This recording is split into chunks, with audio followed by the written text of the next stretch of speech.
Bonjour à tous. Donc aujourd'hui on va réaliser des petites tartelettes chocolat tonka. Donc on va commencer par réaliser la pâte sucrée.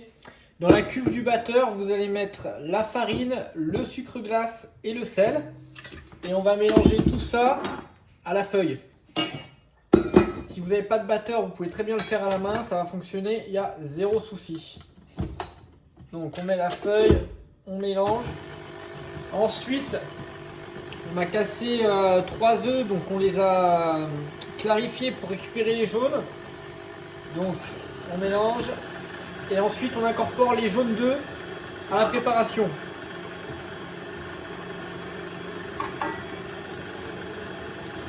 Donc une fois qu'on a mis les œufs, on va rajouter le beurre qui est coupé en petits morceaux pour réaliser notre pâte sablée.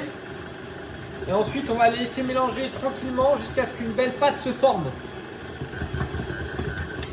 Donc là on coupe le batteur, on a notre pâte qui s'est formée, qui est belle. Je vais vous montrer ça de suite, vous voyez.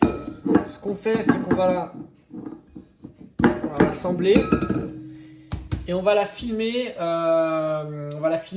Alors quand vous la filmez le plus plat possible, on la met au frigo pour qu'elle refroidisse le plus vite possible afin qu'on puisse foncer les petites tartelettes. Donc une fois que la pâte est froide, on peut l'étaler donc sur une feuille cuisson. Ou alors sinon vous farinez votre tour. Le plus simple c'est vraiment la feuille cuisson, hein. Vous n'allez pas vous embêter au moins. Hop. Voilà, épaisseur, allez 0, allez 2-3 mm d'épaisseur. Et ensuite ce qu'on va faire c'est qu'on va venir emporte-piécer la pâte de ce côté-là du moule. Comme ça on n'aura plus qu'à poser le carré. On va couper des petites bandelettes et ensuite on va venir foncer le côté. Donc on fait comme ceci.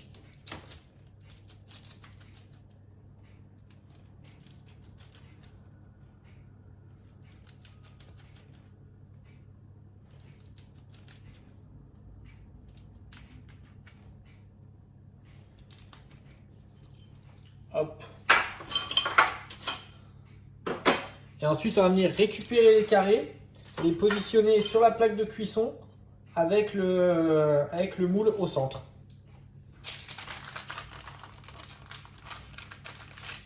Vous récupérez votre carré comme ça et on le positionne juste là. Voilà. Hop là. Donc on renouvelle l'opération, on farine légèrement, on pose sur le papier cuisson.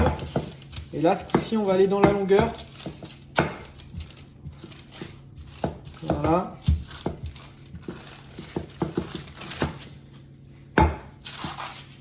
Et le but ça va être d'avoir une belle bande.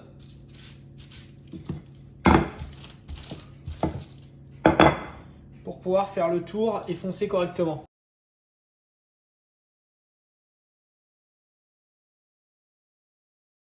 Donc le fonçage, on prend la bandelette.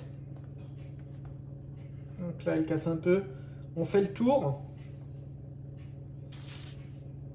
Voilà, s'il n'y a pas assez, on en prend une autre. Hop. Donc on fait le tour, on chemise bien le moule. Et là, en fait, on va souder au socle. On va bien faire les angles. On appuie pour avoir la même épaisseur partout. Hop. On rabat un peu sur le côté, on passe un coup de rouleau. Déjà là on a retiré le surplus.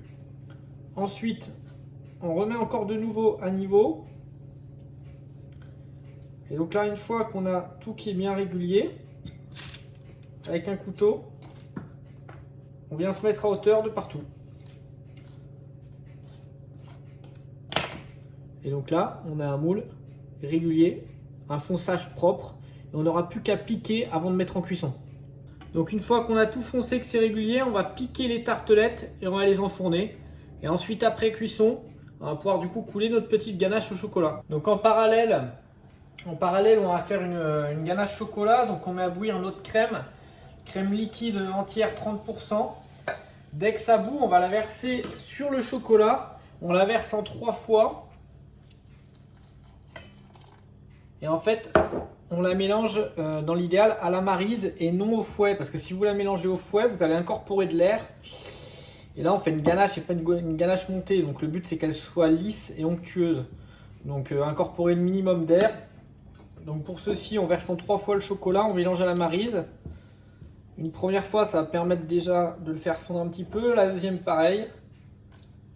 On rajoute, voilà. Et après, on terminera avec une troisième fois.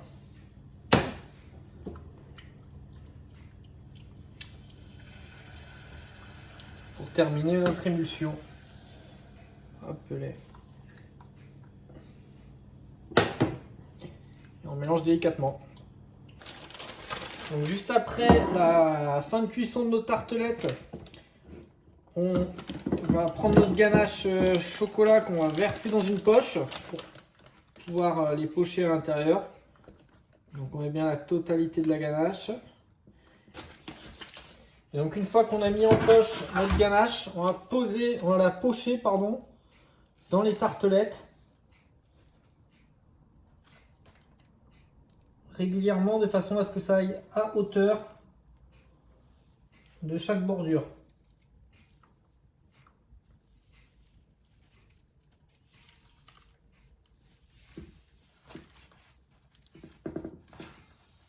Alors, après vous pouvez réajuster avec ce qui vous reste.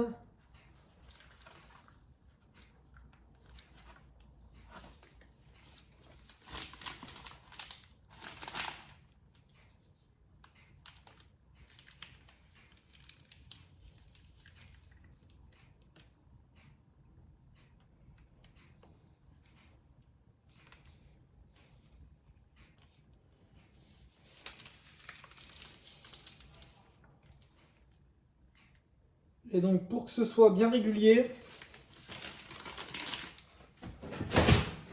on va venir vous tapoter, ça va venir lisser la ganache et surtout ça va retirer les bulles d'air s'il y en a quelques-unes qui se sont formées lors du pochage. Voilà. Vous voyez, vous devez avoir quelque chose de très régulier comme ceci. Pour la crème montée tonka, donc un petit zesteur, la fève de tonka, et on va donc du coup la râper juste au-dessus. Hop les. Donc, alors vous faites comme vous voulez. Moi, je vous conseille de râper grosso modo que la moitié. La tonka, c'est très très fort. Faut pas que le goût de la tonka l'emporte trop non plus sur le chocolat. Faut que ça reste onctueux, gourmand.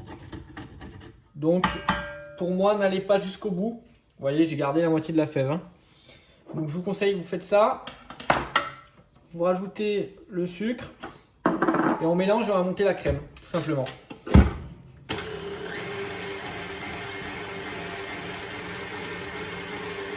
Donc une fois que la crème tonka est montée, on la met en poche, petite douille, et on va venir la pocher sur nos tartelettes.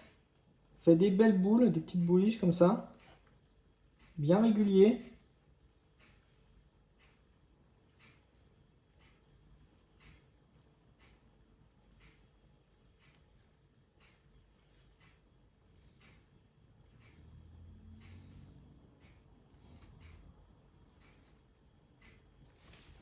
Comme ceci.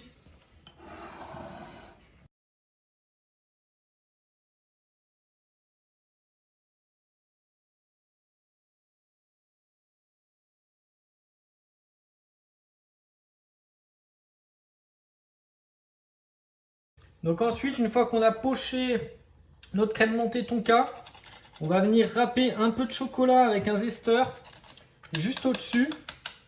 Ça va permettre de donner un peu de couleur au-dessus de notre crème montée.